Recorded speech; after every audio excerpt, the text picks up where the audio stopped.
What I mean by bound, sorry guys, there's like a serious ass airplane or an alien, I'm not sure which one.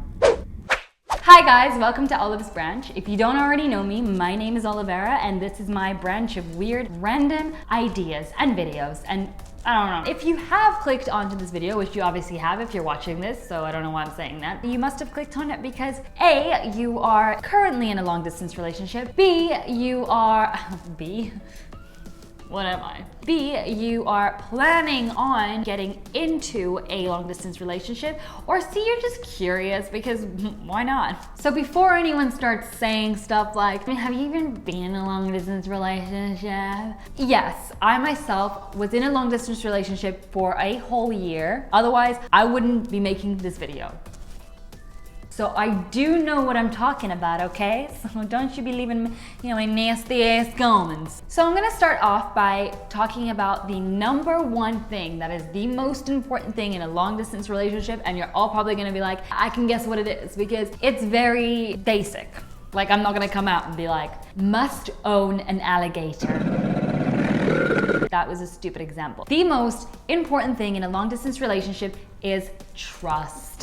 I couldn't have guessed that, but it is so true. If you're planning on getting into a long distance relationship, you need to know that you can trust this person with your life. And I really do mean with your life, because if you get into a long distance relationship and you don't trust the person on the other end 100%, it's not gonna go down well, okay? Because you're constantly gonna be paranoid about where they are, what they're doing, what they're wearing, who they're with, what they're gonna do next. Who were they with last night? What was this party about? Who was at the party? You're gonna get bombarded with like so many paranoid questions and thoughts that are just unnecessary. And if you did trust this person, then you wouldn't be getting those in the first place. Do you see where I'm going with this? If you trust the person with your life, then you're gonna find this process so much easier. Word. The second thing, which is gonna sound really weird because you're already long distancing, but the second thing is give each other some space. And I know that's gonna sound really confusing right now because you're like, excuse me, yeah, but I'm here in New York, he's in London, so how much more space does the motherfucker need? He's gonna need space. He, she, okay, I'm gonna say he, she, but I'm gonna say he because obviously I was with a guy. What I mean by giving each other space is don't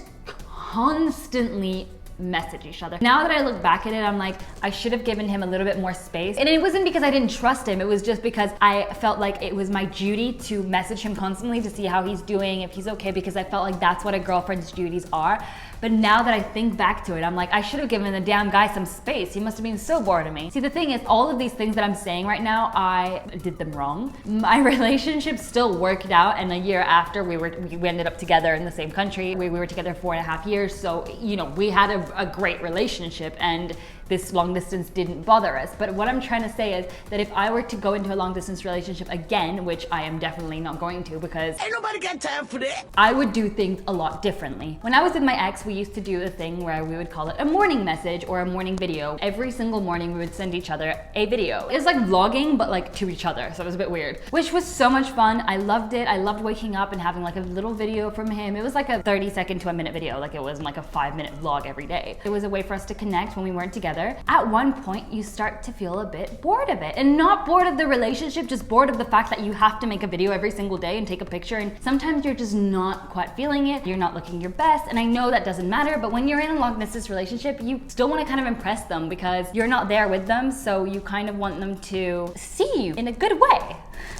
Don't bombard each other with messages and texts constantly. And it's gonna be so freaking hard because the only thing you're gonna wanna do is just get home from work or get home from school and you're gonna just wanna message your boyfriend, Skype your boyfriend. But if you do it every single day, what's probably gonna happen is it's gonna go downhill from there. I mean, not necessarily because we did it and maybe for you it works differently, but this is from my experience. You don't wanna get bored of each other. You don't wanna start being like, oh God. Just try and give each other a bit of space. The next thing that I'm gonna talk about is boundaries.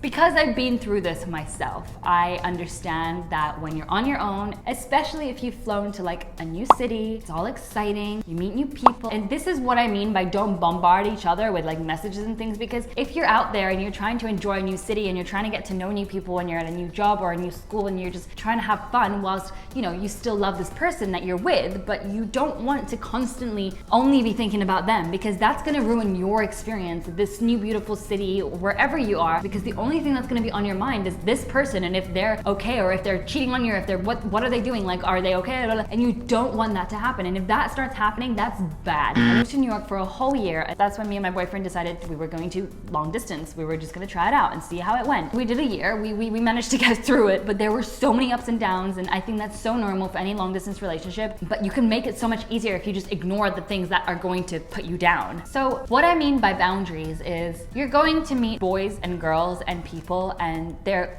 could possibly be people that are attracted to you, and you could also make friends with people who are only single. You might not have any friends that are in a relationship or any friends that are experiencing something that you're going through, so you're not gonna have many people to talk to about this. So what you're ideally gonna wanna do is surround yourself by people who aren't always talking about boys. Surround yourself by people who wanna do fun things, who wanna go out, who wanna do things that aren't necessarily related with clubbing or going out or partying or meeting men. You don't wanna be in that sort of triangle of or square or circle. It is circle. I was like, what's the shape that you call when you're talking about a bunch of people together? Because that will bring you down even more, and you're going to end up just wanting to constantly talk to your boyfriends. Everyone else is going to be making out with other people, and you're going to be there like, I want some of that. So you may have an experience where maybe someone likes you, maybe they're flirting with you, maybe you know that they like you and you like the attention. Everyone likes a little bit of attention. We're humans, okay? So you might have someone like that who is hitting on you, and you know that they're attracted to you because they're obviously being really obvious about it, or maybe just being like hinty, and they know you have a boyfriend, but they don't give a shit. So they're gonna continue doing what they're doing. It's all on you if you react to these things or you don't. You might love the attention from someone, and that's completely normal. Do not feel bad about it. Do not feel guilty. Just do not act on it. If you allow these people to treat you like that, then they will. They'll continue doing it. But if you stand up for yourself, and this might be hard at that point because you're craving attention from anyone. And I know that sounds super hoary, and I'm not putting it in that way, but I'm saying, like, if you're young especially. I was 18 years old at the time. I think for me, being 18 years old, being in a large city like New York, which was so new, so much fun, exciting stuff was happening. I didn't really know anyone. It's just all about age as well. If you're younger and you're watching this, it's gonna be hard, but you can get through it. And I'm just helping you out here to tell you what you shouldn't do, what you should do, and I really hope this can help you guys. So the next thing I'm gonna talk about is honesty.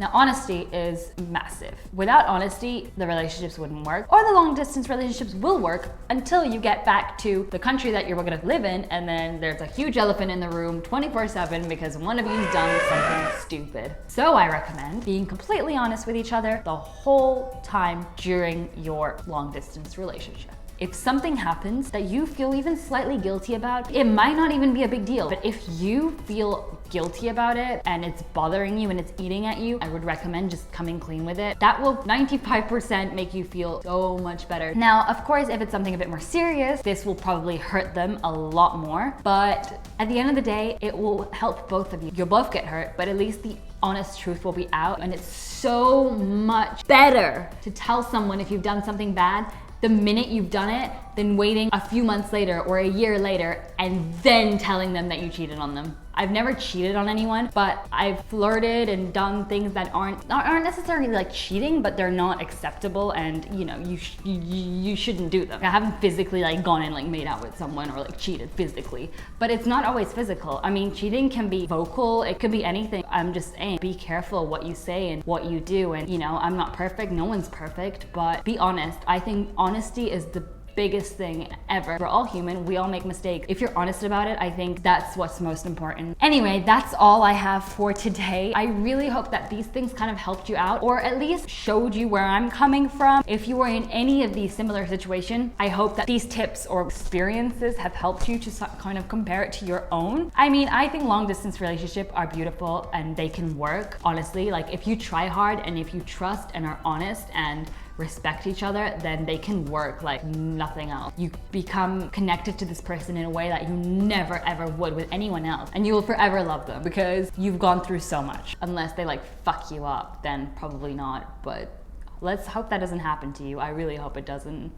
So that is all. If you have any more questions, then leave a comment down below, or you can private message me if you would like it to just be personal and not all over the internet, then feel free to do that. I answer all my comments, so I will definitely answer to you if you need any advice. But without further ado, that is all we've got for today. I really hope these tips helped you guys. I hope you enjoyed this video. I also hope, I'm hoping a lot today, that you will join me in my next video. So subscribe if you would like to join me in my next video. I would love you there, and I would love you to be part of the Olive Branch family, which currently is amazing. If you love to just watch silly videos or advice videos or beauty videos or little skits, join and you'll get all of that, because that's what I'm doing. I'm doing this YouTube thing for fun, so if I ever have an idea or something that I want to talk to you guys about, then I make a video about it. I don't really have a specific genre yet to my channel, but if you stay tuned, then one day hopefully we can find out what that is. So thank you guys so much for watching, and